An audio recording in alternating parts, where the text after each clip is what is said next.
तो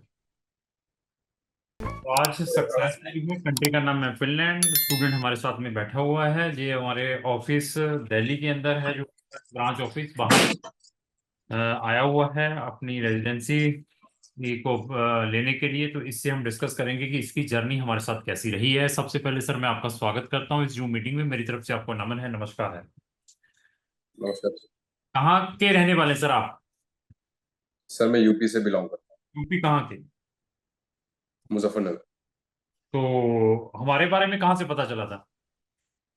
सर मैं चंडीगढ़ गया था टेलर मेड प्रोग्राम के लिए, लॉरियल यूनिवर्सिटी की वजह से जो हो रहा था। वहां मिले थे हमसे? हाँ, मैंने आपको देखा था। मैं आपसे मिला नहीं था, मैंने आपको देखा तो था, फिर आप मैंने नहीं, आप उस टेलर मेड प्रोग्राम में क्यों नहीं गए? सर मेरे को आपके पास बेटर ऑप्शन मिल गया था वहाँ पर। अच्छा, वहां पे भी एडमिशन तो हो गया होगा। एडमिशन हो गया था मेरा, इंटरव्यू भी क्लियर हो गया था मेरा। तो अभी जो प्रोग्राम में जा रहे हैं, इसकी फीस कितनी ट्रांसफर की है आपने वहां पे फिनलैंड में? सर मैंने इसकी 4500 की है यूरोस। इंडियन रुपीस में बताइए, थोड़ा हमारे पब्लिक इंडियन रुपीस में समझ। 4,15,000 समथिंग। 4,15,000 रुपया। तो वहां पर कितनी फीस देनी थी आपको, ये मालूम है? जो टेलर सर मेड। वहाँ पे 11, हाँ 11 to 12 लाख समथिंग पर 11 ईयर। टू और वो भी 12 पूरे लैक्स साल। Per year without any scholarship. Scholarship था कोई? नहीं, कोई तो स्कॉलरशिप। ये कितने साल का प्रोग्राम था वो वाला आपका? ये पूरा 3 साल का ही था, डिग्री थी प्रॉपर। तो 3 साल सेम फीस रहनी थी। हाँ, तो सेम ईयर। मैं आपको बहुत ही एक्टिव स्टूडेंट समझूंगा और प्रेज भी करूंगा कि आपने सोच समझ कर डिसीजन लिया है। और मैं बच्चों को यही चीज समझाने की कोशिश करता हूँ। अगर तो वीक प्रोफाइल है आपकी, आपको आप एकेडमिक वाइज वीक हैं, आईएलटीएस 5 बैंड है, तब तो लॉजिक कोई समझ लगता है। और मेरे साथ ऐसे बहुत सारे स्टूडेंट्स हैं जिनकी प्रोफाइल आपसे भी बढ़िया है। मैं आपकी प्रोफाइल भी पूछूंगा, लेकिन due to lack of knowledge जैसे आप ट्रैप में आए, वो ऐसे टेलर मेड प्रोग्राम्स में जा रहे हैं जब पीजी डिप्लोमा में जा रहे हैं। तो वो उनका सबसे बड़ा फाइनेंशियल लॉस है उन स्टूडेंट्स का, जो विदाउट इधर उधर देखे हुए बस मोटिवेशंस में आ जाते हैं एजेंट्स के कि पता नहीं अभी मुझे और कहीं से एडमिशन नहीं मिल पाएगा, या मैं एलिजिबल ही नहीं हूँ, मैं बहुत ज्यादा डेस्परेट हूँ फॉरेन कंट्रीज में। थोड़ा लेट जरूर हो सकता है, वो 3-4 महीने पहले गए होंगे, अभी आपने अब जाना है, यही हुआ होगा, इससे ज्यादा तो नहीं कुछ।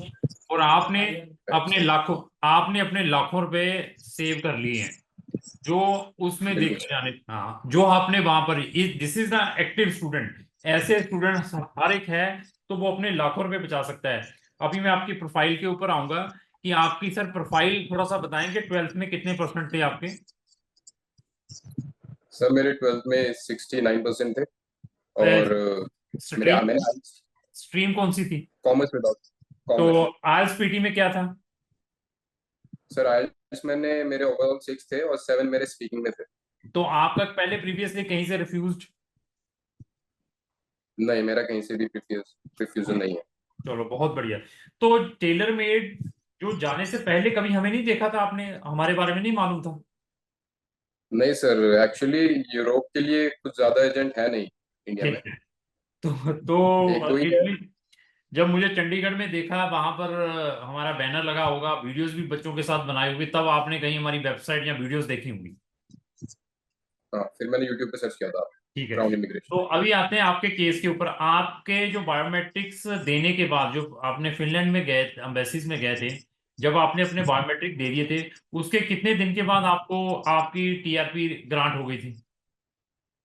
Sir with in 22 days. With in 22 days के अंदर आपको टीआरपी ग्रांट हुई है। आपके फंड्स के बारे में भी डिस्कस करेंगे। आपके पास कितने टोटल फंड्स थे आपके अकाउंट के अंदर, या आपके पेरेंट्स के पास? 12,19,950। तो वो कहाँ से लिए थे फंड आपने? सर वो पापा ने सेव किए थे मेरे। चलो, बहुत बढ़िया। जब आप वहां पर एम्बेसी में गए थे, बीएफएस में गए थे, उन्होंने उन फंड्स के बारे में आपसे कोई क्वेश्चनिंग की हो, या आपसे कोई क्वेश्चंस पूछे हो, उसके बारे में मैं पूछना चाहूंगा। हाँ जी सर, उन्होंने मेरे फंड्स के बारे में पूछा था, मेरे फादर के ऑक्यूपेशन के बारे में पूछा था। तो और उन्होंने ये भी पूछा था। क्या हमने आपको before sending you in the embassy और बीएफएस, हमने आपको कोई टिप्स प्रोवाइड किए थे, कोई इंटरव्यू की प्रिपरेशन करवाई थी, या बस वैसे ही फाइल देकर भेज दिया? नहीं सर, मैंने 3 दिन तक प्रिपरेशन कराई थी दीपक सर ने और तन्नू मैम जो जलंधर से बिलोंग करती है ऑफिस में। ठीक है। तो इसके अलावा ट्रांसपेरेंसी के बारे में पूछेंगे।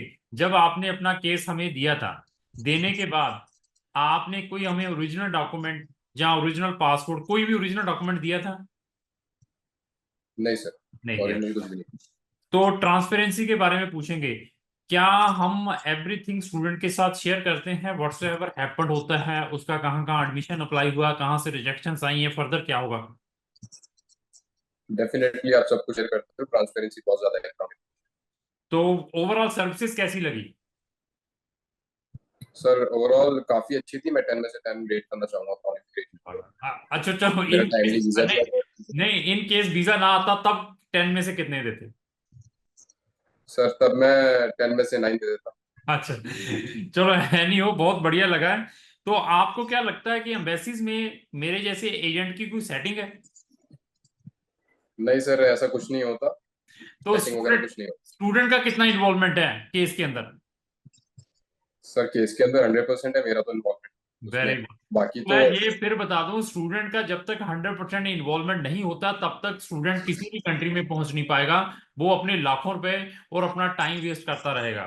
तो आपसे बात करके बहुत अच्छा लगा, और मैं ये भी भगवान को प्रेयर करूंगा कि वहां जाकर जल्द से जल्द सक्सेस हो। और आपको वहां की सिचुएशंस के बारे में मालूम है? वेरी गुड, आपकी देख ली टीआरपी। ठीक है, ठीक है।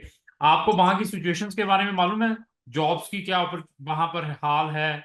आगे जाके करना क्या है? सर सबसे बड़ा बैरियर वहाँ पे लैंग्वेज ही है। लैंग्वेज के अलावा और जॉब? जॉब्स को आप जॉब्स को तो लग ही जाएंगे, 8 से 1 साल लग ही जाएगा वहाँ पर। मैं बहुत फंड बढ़िया, लेके चल रहा हूँ। बहुत बढ़िया रिसर्च की है। अगर ऐसी रिसर्च हर एक स्टूडेंट करके जाता है तो कहीं पर जाकर सफर नहीं होगा। स्टूडेंट्स और पेरेंट्स को क्या लगता है कि बच्चे को फ्लाइट के अंदर बैठा दिया है, एरोप्लेन के अंदर बैठा दिया है, बस बच्चा कामयाब हो गया है। जब तक पेरेंट्स और बच्चों को 1-2 साल तक हम फाइनेंशियल सपोर्ट नहीं करेंगे, बच्चा कहीं पर फॉरेन कंट्री में सेटल नहीं हो पाएगा। पहले तो मैं ये भी कहता हूँ कि इंडिया में अभी बहुत कुछ है। इंडिया भी बहुत बड़ी इकॉनमी बन चुका है। अभी 5th नंबर पर है। इंडिया में बहुत सारी अपॉर्चुनिटीज हैं। कोशिश यहीं पर कुछ ना कुछ करने की करें। बट अभी जिन्होंने फॉरेन में जाना है, अपने माइंड में ये लेकर चलना है कि पेरेंट्स 1-2 साल बच्चे को फाइनेंशियली सपोर्ट करेंगे, तभी वो फॉरेन जाकर सक्सेस होंगे।